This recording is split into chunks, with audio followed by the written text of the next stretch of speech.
Rihal musyrikun wassalatu wassalamu ala ashrafil anbiya'i wal mursalin nabiyina Muhammadin wa ala alihi wa ashabihi wa man tabi'ahum bi ihsanin ila yaumiddin amma ba'd.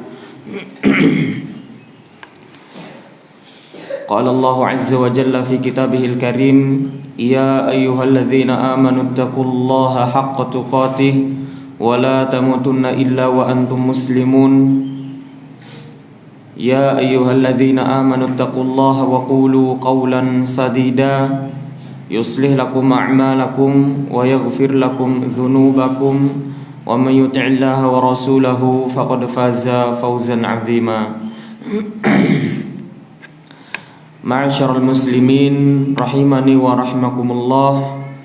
Alhamdulillah, pada pagi hari ini, pada subuh ini kita masih diberikan kesehatan oleh Allah Subhanahu wa taala. Yang terlebih khususnya Allah masih mengizinkan kita semuanya untuk hadir di dalam majelis ilmu, yang mana di dalam majelis ilmu inilah Allah Subhanahu wa taala menaungi kita semuanya dengan para malaikatnya. Insyaallah pada pertemuan kali ini, sesi kali ini kita akan melanjutkan kembali pembahasan kitab Nawaqidul Islam yang dikarang oleh Syekh Muhammad bin Abdul Wahhab. Pembahasan kita kali ini insyaallah kita akan masuk ke dalam pembatal keislaman yang ke-8. Disebutkan di sini ats-tsamin mudhaharatul musyrikin wa mu'awanatuhum 'alal muslimin, wad dalilu qauluhu ta'ala wa man yatawallahum minkum fa innahu minhum innallaha la yahdil qaumadz zalimin. Surat Al-Maidah ayat 51. Ya, yang termasuk pembatal keislaman yang ke-8 yaitu mudhaharatul musyrikin. Mudhaharah ini artinya membantu orang-orang musyrik.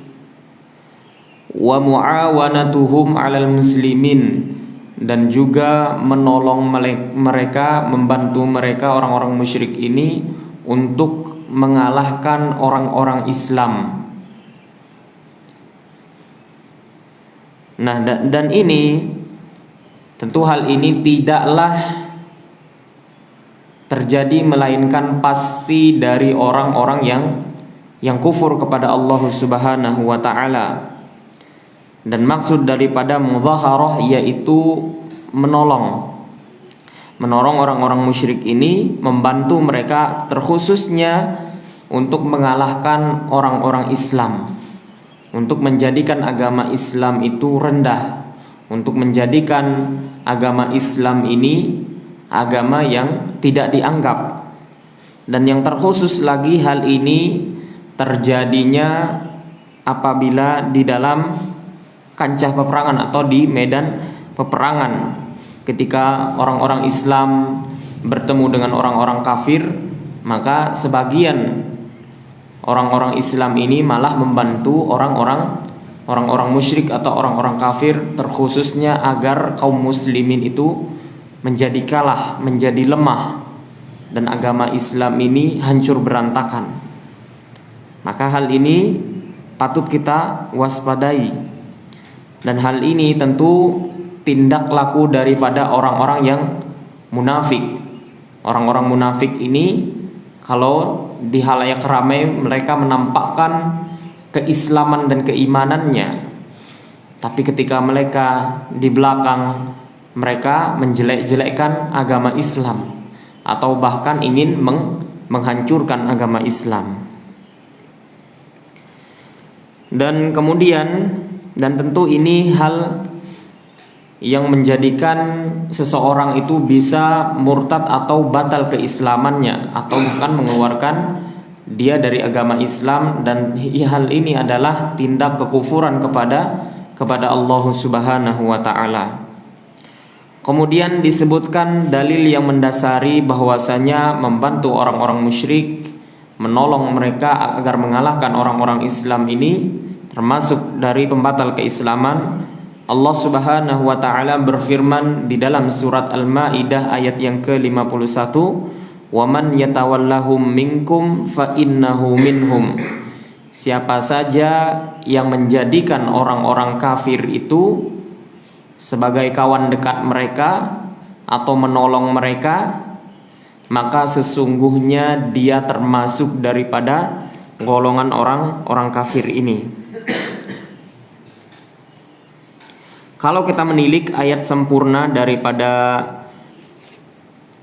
ayat ini dari awalnya, Allah Subhanahu wa taala berfirman, "Ya ayyuhalladzina amanu la tattakhidhul yahuda wan nasara awliya." Dari penggalan awal ayat ini Allah Subhanahu wa taala berfirman, "Wahai orang-orang yang beriman, jangan kalian jadikan orang-orang Yahudi dan juga orang-orang Nasara itu aulia, sebagai teman dekat, atau bahkan menjadikan mereka itu sebagai pemimpin." Kemudian Allah Subhanahu wa taala melanjutkan, "Ba'duhum auliya'u ba'd." Sesungguhnya mereka orang-orang kafir ini satu dengan yang lainnya itu adalah penolong bagi yang lainnya. Maka kemudian Allah Subhanahu wa taala memerintahkan kita semuanya, "Wa man yatawallahum minkum fa innahu minhum." Jadi Allah di sini meminta kita agar waspada terhadap hal ini. Jadi siapa saja dari kita yang menjadikan mereka pemimpin, yang menjadikan mereka orang-orang kafir ini sebagai teman dekat, maka sesungguhnya dia itu akan termasuk dari golongan orang-orang kafir ini. Innallaha la yahdil qaumadz zalimin. Sesungguhnya Allah itu tidak memberi petunjuk kepada orang-orang yang berlaku zalim. Nah, maka sangat jelas di sini ini adalah ayat yang memerintahkan kita khususnya orang Islam untuk berperilaku al-wala terhadap agama Islam ini. Artinya kita harus menunjukkan loyalitas kita kepada agama Islam. Kita tunjukkan rasa simpati kita, loyalitas kita harus 100% kepada agama Islam dan juga kaum muslimin. Bahkan kalau orang-orang kafir ini tidak boleh kita jadikan sebagai pemimpin, khususnya pemimpin kepada orang-orang muslim, atau mereka itu tidak boleh dijadikan orang-orang dekat kita. Bahkan Allah pun di dalam kategori misalnya kalau orang Islam ingin menikah dengan orang kafir atau orang non muslim, itu pun diharamkan oleh Allah Subhanahu wa taala. Apa kata Allah Subhanahu wa taala? "Wala tankihul musyrikati hatta yu'minna." Jangan kalian menikahi wanita-wanita yang musyrik sampai mereka itu beriman. Kemudian Allah menjelaskan, "Wala amatum mu'minatun khairun mim musyrikatin walau a'jabatkum." Dan perempuan yang mukminah, hamba sahaya yang mukminah itu lebih baik daripada perempuan yang kafir, walaupun perempuan yang kafir ini membuat kalian takjub. Dan demikian juga Allah Subhanahu wa taala berfirman menuturkan di ayat yang selanjutnya, "Wala tunkihul musyrikina hatta yu'minu." Jangan kalian menikahi anak-anak perempuan kalian dengan laki-laki yang musyrik sampai mereka itu benar-benar beriman. Allah kemudian melanjutkan, "Wala 'abdun mu'minun khairun min musyrikin walau a'jabakum." Laki-laki hamba sahaya yang beriman, budak yang beriman itu lebih baik daripada mereka orang laki-laki yang musyrik, walaupun laki-laki itu membuat kalian takjub. Artinya di sini Allah pun ingin menjaga keyakinan agama kita, dan terkhususnya dari jalur pernikahan itu tidak boleh kita sembarangan menikah. Dan terlebih khususnya perempuan yang mukminah itu tidak boleh menikahi laki-laki atau menikah dengan laki-laki yang non-Islam. Maka ini harus kita waspadai dan kita jaga anak-anak perempuan kita jangan sampai mereka dinikahi oleh laki-laki yang non-Islam sampai mereka itu masuk ke dalam agama Islam. Dan sebaliknya, kita yang laki-laki tidak boleh menikahi perempuan yang non-Islam sampai mereka itu masuk ke dalam agama Islam. Karena ketika seseorang ingin menjaga agamanya, dia harus menunjukkan simpatik dan loyalitasnya kepada agama Islam ini. Dan kemudian dalil yang tadi yang menunjukkan dan siapa saja yang menjadikan mereka orang-orang kafir, khususnya dari kalangan agama Yahudi dan juga Nasara ini sebagai teman dekat mereka, maka sesungguhnya dia itu termasuk dari golongan orang-orang kafir ini. Ya, artinya di sini maksud daripada teman dekat ini pada umumnya kalau orang sudah dekat dengan orang lain atau kepada temannya, dia itu pasti akan memberikan bantuan dan juga pertolongan. Dan terkhusus ini adalah di dalam medan peperangan. Makanya Allah Subhanahu wa taala melarang kita agar menjadikan orang-orang musyrik atau orang-orang yang non muslim ini menjadi teman dekat kita. Kemudian juga Allah Subhanahu wa taala pun berfirman di dalam ayat Al-Qur'an, yang mana Allah Subhanahu wa taala mewajibkan kepada kita semuanya agar meninggikan agama Islam ini, agar kita itu menegakkan agama Islam ini. Apa kata Allah Subhanahu wa taala di dalam surat At-Taubah ayat 33? Huwallazi arsala rasulahu bil huda wa dinil haqqi liyuzhirahu 'alad dini kullihi. Dialah Allah Subhanahu wa taala yang mengutus rasulnya dengan petunjuk dan agama yang benar. Liyuzhirahu 'alad dini kullihi, agar Allah Subhanahu wa taala atau agar rasul ini menjadikan agama Islam ini agama yang paling tinggi khususnya daripada agama yang lainnya. Maka wajib kepada kita semuanya agar meninggikan dan menegakkan agama Islam ini, agar kita menjadikan agama Islam ini adalah agama satu-satunya yang diridhai oleh Allah Subhanahu wa taala. Dan demikian Allah memerintahkan kita di dalam Al-Qur'an. Allah Subhanahu wa taala berfirman yang artinya, ya, siapa saja yang menjadikan atau mencari agama selain agama Islam, maka Allah itu tidak menerima amalan darinya. Nah, maka ini agama Islam ini adalah hanya agama yang diterima di sisi Allah Subhanahu wa taala. Allah Subhanahu wa taala berfirman, "Innad dina 'indallahil Islam." Sesungguhnya agama yang diterima di sisi Allah Subhanahu wa taala hanya agama Islam. Maka wajib kepada seluruh kaum muslimin agar berpegang teguh menunjukkan simpatik dan loyalitasnya kepada agama Islam ini. Dan demikian juga Allah Subhanahu wa taala memerintahkan kita di dalam ayat yang lain di dalam surat Al-Mumtahanah agar kita menunjukkan wala kita kepada agama Islam ini, rasa simpatik dan loyalitas kita. Allah Subhanahu wa taala berfirman, "Ya ayyuhalladzina amanu la tattakhidhu aduwwi wa aduwakum awliya tulquna ilaihim bil mawaddah." Wahai orang-orang yang beriman, jangan kalian menjadikan musuhku dan musuh kalian itu sebagai teman dekat. Tulquna ilaihim bil mawaddah, yang mana kalian itu ketika bertemu dengan mereka, kalian bertemu dengan rasa suka dan rasa cinta dan rasa kasih sayang dengan orang-orang non-Islam ini. Maka di sini kita diperintahkan oleh Allah Subhanahu wa taala agar kita itu benar-benar menunjukkan loyalitas kita kepada saudara muslim kita, kepada agama Islam ini. Artinya, tapi di dalam kategori ini bukan artinya kita tidak boleh bermuamalah dengan mereka. Di sini masih kategorinya boleh kita bersosialisasi dengan mereka. Mungkin ada tetangga kita tegur sapa, boleh. Tapi di sisi lain kita tidak boleh menjadikan mereka ini teman dekat. Atau bahkan kita tidak boleh menjadikan mereka orang-orang non-Islam ini sebagai pemimpinnya kaum muslimin. Tapi di sini kita harus memperhatikan kita masih dibolehkan untuk tegur sapa, menyapa mereka, membantu mereka misalnya kalau mereka itu kekurangan makanan atau mereka sedang sakit misalnya, kita boleh menjenguk mereka. Tapi yang kategori yang tidak dibolehkan, khususnya tidak boleh kita menjadikan mereka ini orang-orang pemimpin kita, khususnya kepada pemimpin kaum muslimin. Dan makna daripada mualah ini yaitu rasa cinta kita kepada orang-orang kafir ini.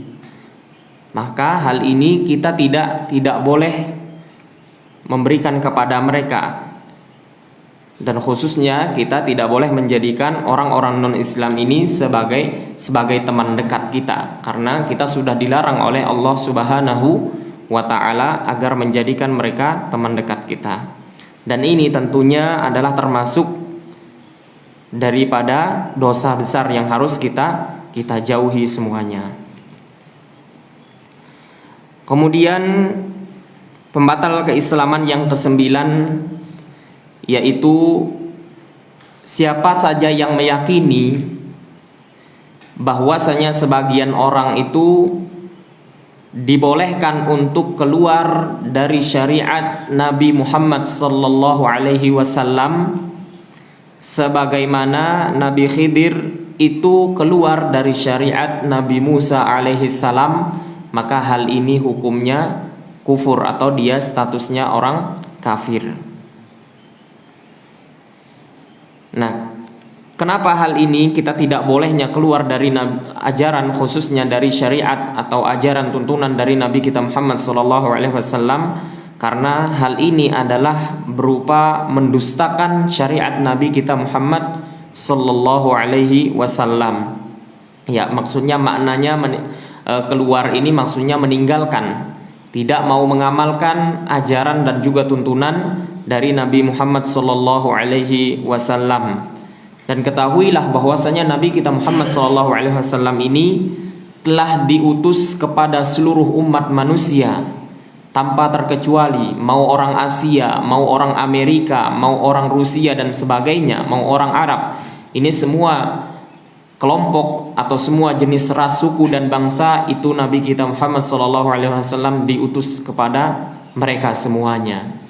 Artinya tidak boleh bagi siapapun, bagi seorang pun untuk khususnya keluar dari syariat Nabi kita Muhammad SAW, karena Nabi kita Muhammad SAW itu telah diutus kepada seluruh umat manusia, berbeda dengan nabi-nabi yang lainnya, yang mana nabi yang lainnya seperti Nabi Musa, seperti Nabi Isa itu mereka diutus kepada kaumnya, dikhususkan kepada kaum-kaum tertentu seperti Nabi Hud, Salih dan yang lainnya. Maka mereka ini semuanya nabi-nabi ini dikhusus kepada kaum mereka. Akan tetapi Nabi kita Muhammad SAW itu diutus oleh Allah Subhanahu wa taala, dan sekaligus Nabi kita ini menjadi penutup para nabi dan rasul. Maka Nabi kita Muhammad SAW beliau membawa amanah dan risalah terkhusus kepada seluruh umat manusia tanpa terkecuali, tanpa membedakan golongan, tanpa membedakan suku, ras dan bangsa. Dan demikian di dalam hadis Nabi SAW bersabda, wa kana an-nabiyyu yub'atsu ila qaumihi khassatan wa bu'itsu ilan nasi ammatan. Dan dulu Nabi, sebelum Nabi Muhammad SAW itu mereka diutus kepada kaumnya secara khusus. Dan kata Nabi SAW, dan aku diutus kepada seluruh umat manusia tanpa terkecuali.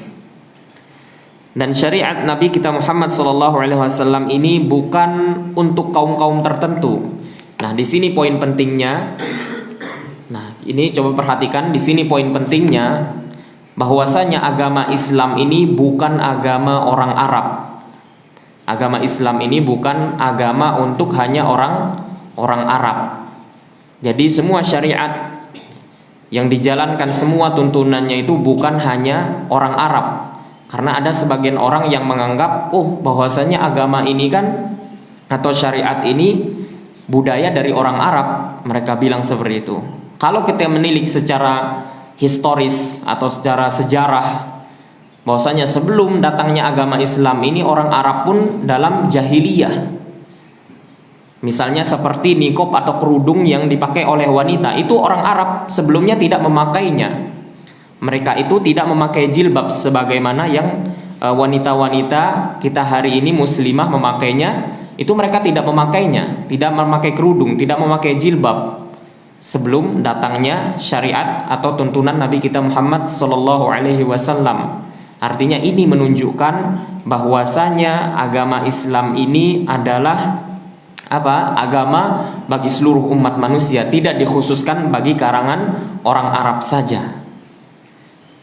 Dan kita melihat di zaman jahiliyah pun demikian. Mereka itu di dalam pergaulan mereka ada hal-hal yang diharam mereka lakukan. Maka setelah datangnya agama Islam, semua hal itu dihapus. Semua tindak laku kezaliman itu dihapus.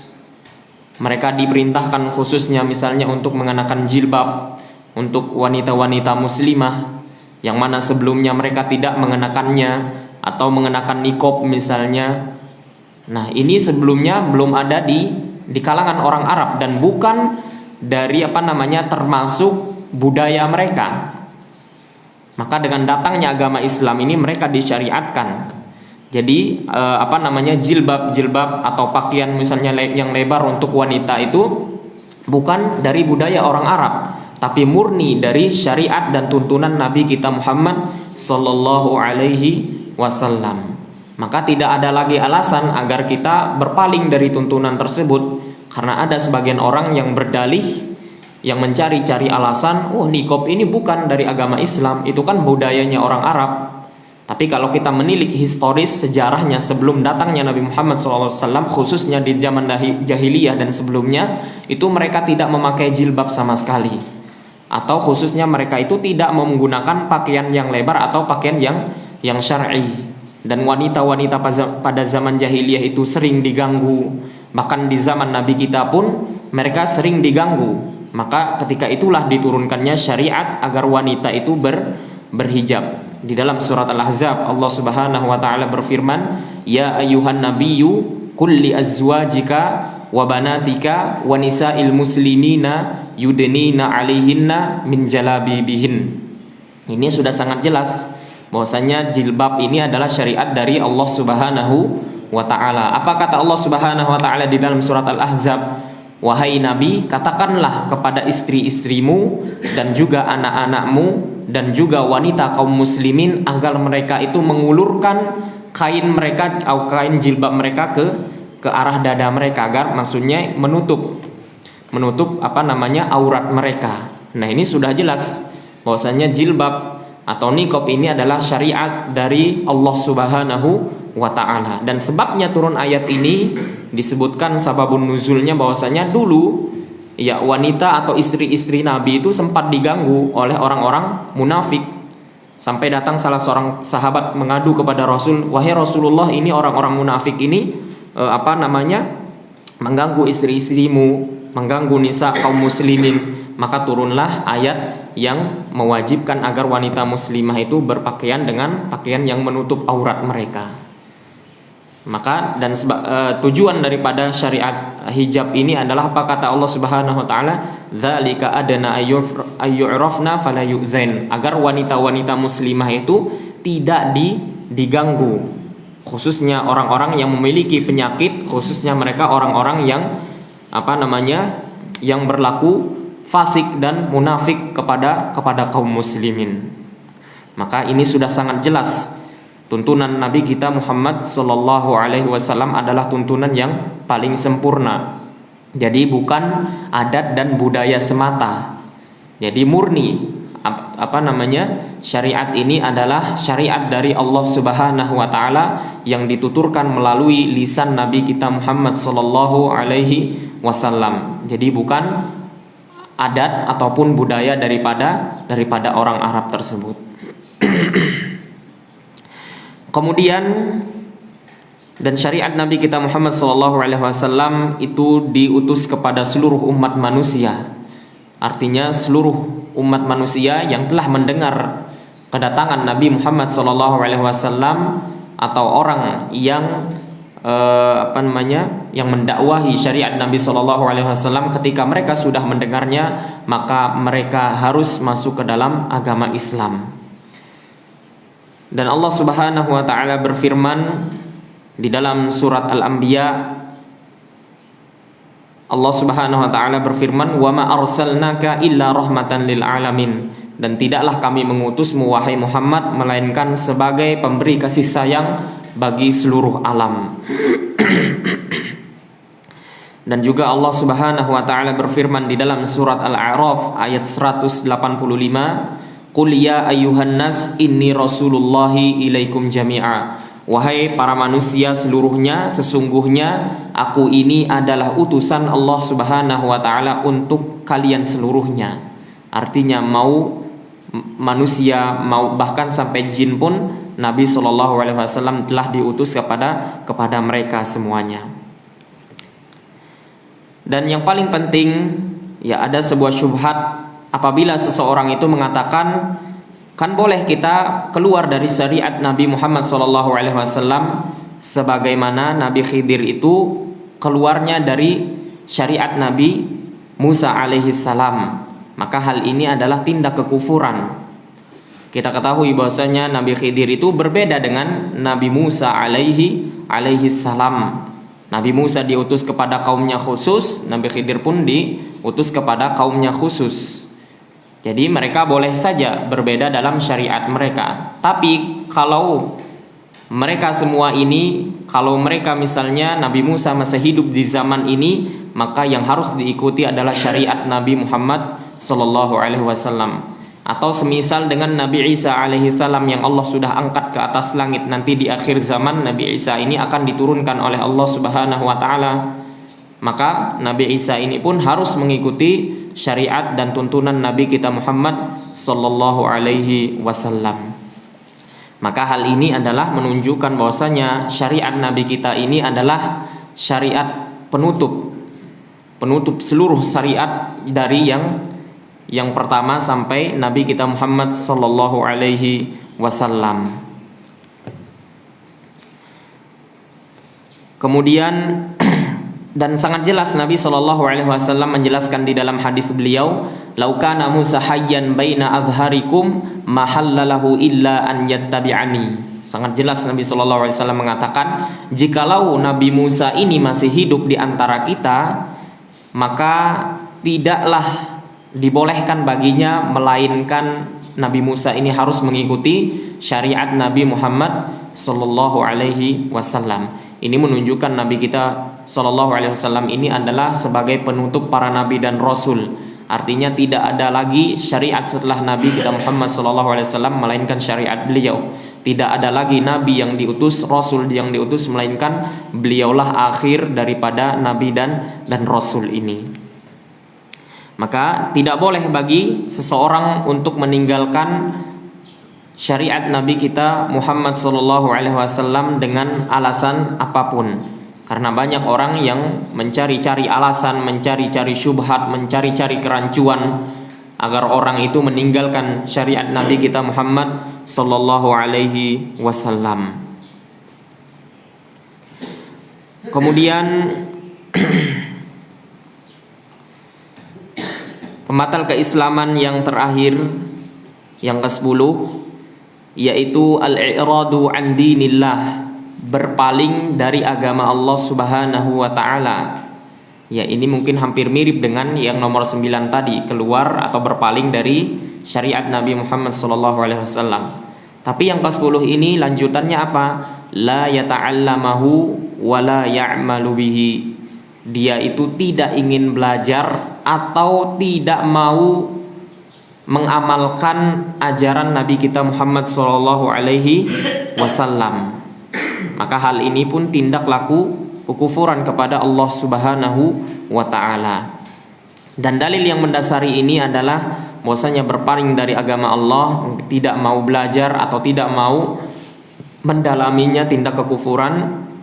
Dalilnya adalah surat As-Sajdah ayat 22. Allah Subhanahu wa taala berfirman, "Wa man azlamu mimman dzukira bi ayati rabbih tsumma a'rada anha inna minal mujrimina muntaqimun." Dan tidak ada orang yang lebih zalim daripada orang yang sudah diingati dengan ayat-ayat Allah kemudian dia berpaling darinya. Kemudian kata Allah Subhanahu wa taala, inna minal mujrimina muntakimun, sesungguhnya kami akan menghukum orang-orang yang berlaku dosa, yang berbuat dosa. Nah, ini maksudnya adalah al-i'rad an dinillah, ini berpaling dari agama Allah, artinya berpaling secara sempurna, maksudnya benar-benar meninggalkan, tidak mau mengamalkannya sama sekali. Dan ini adalah termasuk daripada tindak laku kekufuran kepada Allah Subhanahu wa taala.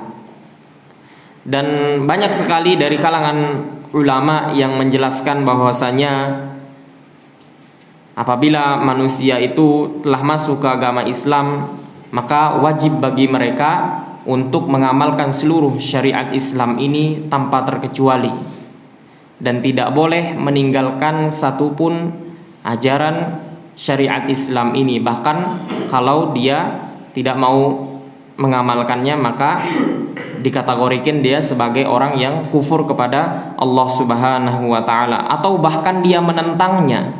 Mungkin kalau bermalas-malasan atau mungkin memiliki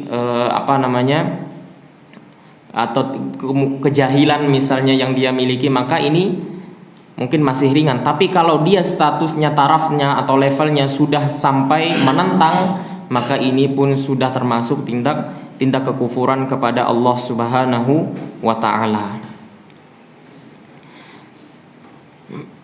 Maka siapa saja yang keadaannya seperti ini, maka dia itu telah keluar daripada agama Islam ini, dan wajib baginya untuk bertaubat kepada Allah Subhanahu wa taala.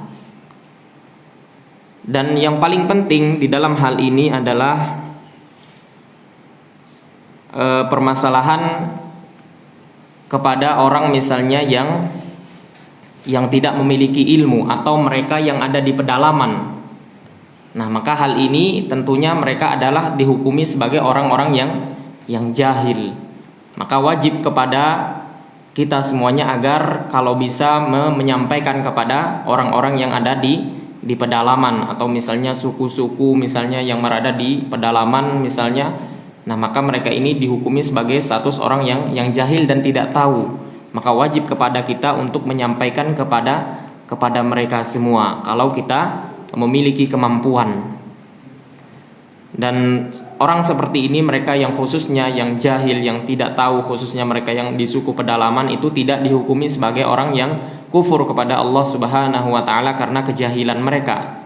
Tapi sebisa mungkin kita menyampaikan dan menerangkan dakwah Islam ini kepada mereka, agar mereka itu tidak berhujjah lagi, kami ini tidak tahu, kami ini belum menerima dakwah, tidak ada seorang dai yang datang kepada kami. Nah, maka ini pun sebisa mungkin bagi sebagian dari kita, kalau mungkin bertemu dengan suku pedalaman, kalau bisa mungkin menerangkan dan mengajarkan agama Islam ini. Kemudian lanjutan penutup daripada pembatal keislaman ini, Syekh Muhammad bin Abdul Wahhab di sini berkata, wala farqa fi jami'i hadhihi nawaqid. Tidak ada bedanya dari 1 sampai nomor yang ke-10 pembatal keislaman ini, khususnya bainal hazil wal jaddi wal khaif. Tidak ada bedanya, mau dia itu orang yang bercanda, menjadikan olok-olokan atau menjadikan candaan keislaman ini, pembatal keislaman ini, atau bahkan dia itu benar-benar sungguh-sungguh ingin menantang agama Islam ini, ataupun dia takut misalnya, maka dia tetap dihukumi statusnya batal keislamannya dan keluar dari agama Islam. Makanya di dalam agama Islam ini kita harus berhati-hati, tidak boleh kita bermain-main, bahkan menjadikan agama Islam ini candaan. Nah, kemudian di sini dijelaskan illa al-mukroh, kecuali orang yang dipaksa. Artinya di sini kita itu masih dibolehkan untuk bertindak laku kekufuran hanya dalam satu keadaan saja, yaitu dalam keadaan terpaksa. Artinya semisalnya kita dipaksa atau kita diancam misalnya kalau tidak kamu berkata Allah itu 3, maka saya akan bunuh kamu. Nah, dalam kategori kita dipaksa dalam keadaan ini, maka boleh kita mengatakan hal ini. Atau semisal kita dipaksa oleh seseorang, misalnya kalau kamu tidak sujud ke patung ini maka saya akan bunuh anak perempuan kamu misalnya. Nah, maka dalam hal ini masih boleh kita melakukan tindak kekufuran tersebut. Dalilnya apa? Allah Subhanahu wa taala menjelaskan di dalam Al-Qur'an. Iya, di dalam Al-Qur'an Allah Subhanahu wa taala menjelaskan di dalam surat An-Nahl ayat yang ke-6, "Man kafara billahi min ba'di imanihi illa man ukriha wa qalbuhu mutmainnun bil iman." Jadi siapa saja yang bertindak laku kekufuran setelah dia beriman, dikecualikan di sini illa man ukriha wa qalbuhu mutmainnun bil iman, kecuali mereka itu orang-orang yang dipaksa di dalam kategori mereka itu dalam keadaan terpaksa, tapi dengan syarat hati mereka itu tetap dalam keimanan kepada Allah Subhanahu wa taala.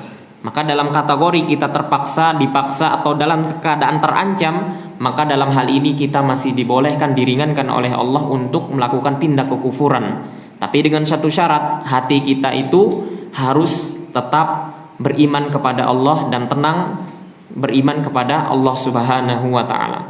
Artinya kalau kita disuruh misalnya ucapkan kalimat kekufuran, katakan Allah itu 3 misalnya, atau sujudlah kepada patung ini, kalau tidak nyawa kita terancam, maka kita masih dibolehkan. Tapi dengan keyakinan kita bahwasanya Allah itu tetap yang kita sembah, tetap Dia itu Allah Subhanahu wa taala itu adalah Tuhan yang tidak ada sesembahan baginya. Nah, maka dalam hal ini kita masih diringankan oleh Allah Subhanahu wa taala untuk agar menyelamatkan nyawa kita. Khususnya kita diancam mungkin ingin dibunuh, mungkin keluarga kita akan dibunuh kalau kita tidak berbuat demikian. Nah, dan ini pun termasuk dari kemudahan agama Islam ini kepada kita semuanya selaku pemeluk agama Islam. Jadi kalau kita dalam keadaan terpaksa, khususnya di syariat-syariat yang lain pun masih dibolehkan. Padahal kita tahu bahwasanya tindak kekufuran atau kesyirikan ini adalah dosa yang paling besar. Tapi kita masih diringankan oleh Allah kalau kita dalam keadaan terpaksa, terancam, masih boleh untuk dilakukannya. Tapi dengan syarat bahwasanya hati kita tetap beriman kepada Allah Subhanahu wa taala. Kemudian dilanjutkan wa kulluha min a'zami ma yakunu khataran. Jadi semua pembatal keislaman tadi dari nomor 1 sampai nomor 9 ini adalah yang paling bahaya.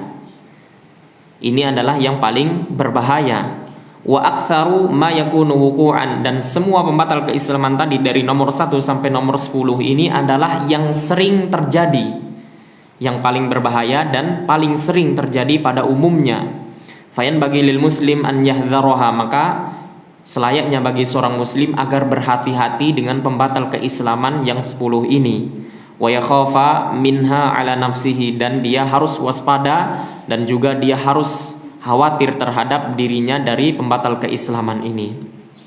Dan kemudian di akhir penutup daripada kitab ini beliau berkata, na'udzubillahi min mujibati ghadabihi, dan kita memohon kepada Allah Subhanahu wa taala dari murka dan amarah Allah Subhanahu wa taala, wa alimi iqabihi, dan juga dari pedihnya azab Allah Subhanahu wa taala. Wa sallallahu ala khairi khalqi Muhammadin wa ala alihi wa sahbihi wa sallama taslima. Alhamdulillah kita sudah menyelesaikan pembahasan kitab ini, dan kita memohon kepada Allah Subhanahu wa taala agar kita senantiasa dijaga keimanan kita, agar kita senantiasa dilindungi oleh Allah Subhanahu wa taala dari segala pembatal-pembatal keislaman. Semoga Allah Subhanahu wa taala tetap mengamankan kita semuanya, menjaga kita semuanya di daerah kita, di desa kita, khususnya di tanah air kita tercinta ini, negara kesatuan Republik Indonesia kita, agar kita tetap menjadi dalam keadaan aman, tentram dan sejahtera, dan khususnya dijauhkan dari segala bentuk pembatal keislaman. Dan kita memohon juga kepada Allah Subhanahu wa taala agar kita semuanya dikokohkan keimanan kita, dikuatkan keyakinan kita dalam keyakinan agama tauhid, ibadah yang murni kepada Allah Subhanahu wa taala. Wallahu waliyyu dzalika wal qadiru alaihi. wal hidayah. Wa nakhtatim wa akhiru da'wana anil hamdulillahi rabbil alamin. Subhanakallahumma wa bihamdika asyhadu an la ilaha illa anta astaghfiruka wa atubu ilaika. Wassalamu alaikum warahmatullahi wabarakatuh.